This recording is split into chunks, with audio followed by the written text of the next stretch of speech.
कैसन होला बलमुआ के गाँव हो। जनक जैसे बाबूजी सुनै ना जैसे माई, ससुरवो में होले का दुलारे के भाई।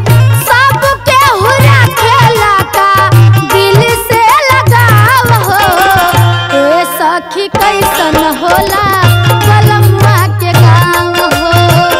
ए सखी कैसन होला बलमुआ के गाँव हो।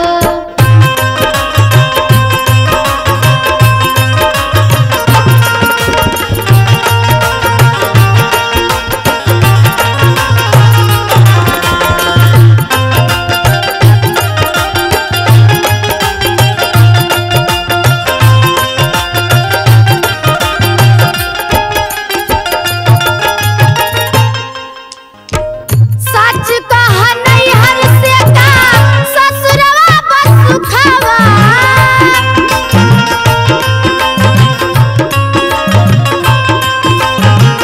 ननद जठनिया का तो दिली बहुत